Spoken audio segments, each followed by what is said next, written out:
Hello guys, good morning. কেমন আছো সবাই? আশা করি সবাই অনেক ভালো আছো আর আমি অনেক ভালো আছি। তো এখন বাজে 11:41। আমি রেডি হয়ে গেছি সকাল সকাল। তো কোথায় যাচ্ছি রেডি হয়ে দেখতে থাকো। এত বৃষ্টির মধ্যে আমরা এখন যাব স্নান যাত্রা দেখতে। আরে পিছনে একটা বাগা। এই যে আমরা তিনজনে যাচ্ছি আর এইটা জানি না কোথা থেকে উঠে চলে এসছে। আমরা কিছু করে যাচ্ছি, উড়োজাহাজ করে যাচ্ছি। বন্যা হয়ে গেছে। আমরা এখন রওনা হয়ে গেছি মন্দিরের উদ্দেশ্যে। এটা আমাদের বাড়ির রাস্তা, মানে বাড়ির রাস্তা সরি, এদিক দিয়ে আমাদের বাজারে যাওয়া হয়। আমার চোখটা স্কিপ করা, চোখে মৌমাছি ঘুমা দিচ্ছে। क्या बोला तूने?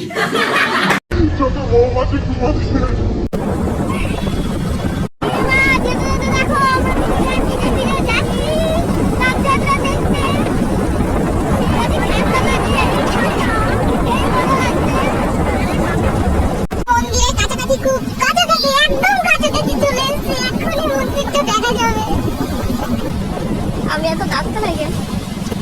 সরি গাইস, আমি না মানে ভিডিওর সামনে কোনো কথা বলতে পারি না। যদি কিছু ভুলচুল বলে থাকি সরি। কে জানে আসতেই পারে, ওটা তো পুলিশের গাড়ি। আমরা চলে এসেছি। এই দেখো পুলিশ কাকু। সরি কাকু, তোমার দেখাই ফেললাম। সামনে চলো। সামনে কোথায় রাখবো? এই যে আমাদের রথ মন্দির।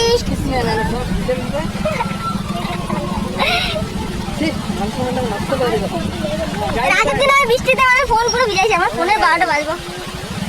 আরে কাকু, ওই দেখো আমাদের রথ দেখা যাচ্ছে ওইটা পিছনে। দেখা যাচ্ছে ওদিক থেকে।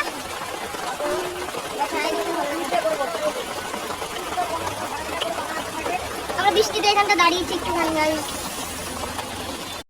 ওই যে উপরটা সাজানো আছে দেখতে পাচ্ছ, ওখানেই হচ্ছে জগন্নাথ দেবের স্নান যাত্রা হয়। তো আমরা ভেতরে যাব একটু পরে, বৃষ্টি পড়ছে।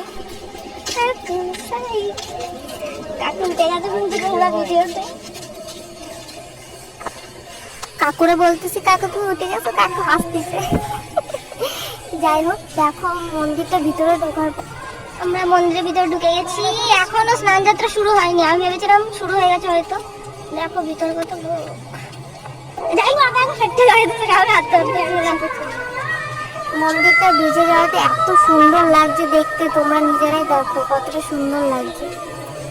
তো আমরা গিয়ে দাঁড়ানোর একটুখানি পরেই দেখছি মা সুভদ্রাকে নিয়ে যাচ্ছে স্নান যাত্রা, যেহেতু স্নান করানোর জন্য। তো দেখো কত সুন্দর কোলে করে নিয়ে যাচ্ছে, কোলে করে নিয়ে যায় আবার ঢেকে নিয়েছে, কারণ বৃষ্টি পড়ছিল খুব জোরে। আর আমরা তো বৃষ্টিতে ভিজে ভিজে দেখছিলাম, কারণ আমরা ছাতাও নিয়ে যাইনি। সবাই দেখো কত লোক এসছে, আরও লোক হয়। আর এখন বৃষ্টি হচ্ছে বলেই হয়তো লোক কম, পরে হয়তো আরও ভিড় হবে। দেখো কত মানুষ ক্যামেরা নিয়ে, মানে যারা যারা ক্যামেরা ভিডিও করে বা পার্সোনাল ব্লগার আছে তারা সবাই দেখছি ভিডিও করছে। তো আমিও করলাম। আমি তো মানে ভিডিও করতে পারি না, মানে ভিডিওর সামনে যে ভয়েসটা দেব, আমার নিজের ভয়েস ভালো লাগে না, কথা বলতে পারি না কারোর সামনে, লজ্জা করে। তো আমরা দেখলাম যে এদিক থেকে ভালো দেখা যাচ্ছে না, তাই বোনদেরকে বললাম চল আমরা বাইরে থেকে দেখবো। যাই বললো ঠিক আছে চলো বাইরে থেকেই দেখি, এখান থেকে ভালো করে দেখা যাচ্ছিল না স্নান যাত্রা, তাই আমরা সবাই বাইরে চলে গেছিলাম। তো এই দেখো মন্দিরের উপরে জল টল নিয়ে যাচ্ছে, মানে যে জল দিয়ে স্নান করানো হবে।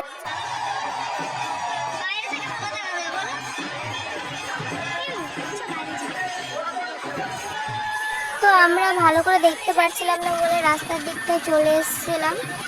বোনরা বললো চল রাস্তায় ওই দিকটায় চ, তাহলে ওই দিক থেকে ভালো দেখা যাবে। তারপর এসে দেখছি হ্যাঁ সত্যিই ভালোভাবে দেখা যাচ্ছিল। তো আমি বোনকে বললাম যে তাহলে ভিডিওটা করে না আমাকে দিয়ে দিস, কারণ আমার ফোন থেকে ভালো দেখা যাচ্ছিল না, ভিজে গেছিলো পুরো ফোনটা। বোনকে দিয়ে ভিডিও করে নিয়েছিলাম। তো দেখো স্নান যাত্রায় কিন্তু শুরু হয়ে গেছিলো। আমরা রাস্তা থেকেই স্নান যাত্রা দেখছিলাম, কারণ ভেতর থেকে ভালো করে দেখা যাচ্ছিল না। তো রাস্তা দাঁড়িয়ে দাঁড়িয়ে ভালো করে মানে দেখা যাচ্ছিল আর কি। দেখে আমরা তারপরে বললাম যে চলো এবার বাড়ি যাওয়া যাক, অনেক বেলা হয়ে যাচ্ছিল। তো এটা দেখো আমাদের মন্দির। কারা কারা গুপ্তিপাড়া থাকো একটু কমেন্ট করো, সবাই কমেন্ট করে জানিও যাদের গুপ্তিপাড়া বাড়ি। হয়ে যাচ্ছিল বলে আমরা বললাম ঠিক আছে চলো এবার বাড়ি যাওয়া যাক, সন্ধ্যাবেলা তো আবার মেলা দেখতে আসবো। তো আমরা যখন এসছিলাম স্নান যাত্রা দেখতে তখন এত লোক ছিল না, এখন এত লোক হয়েছে দাঁড়ানোর জায়গা নেই।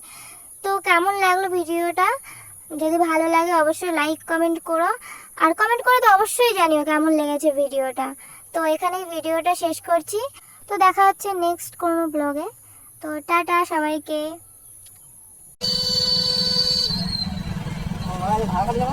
কি জানি পুলিশটা কোথায়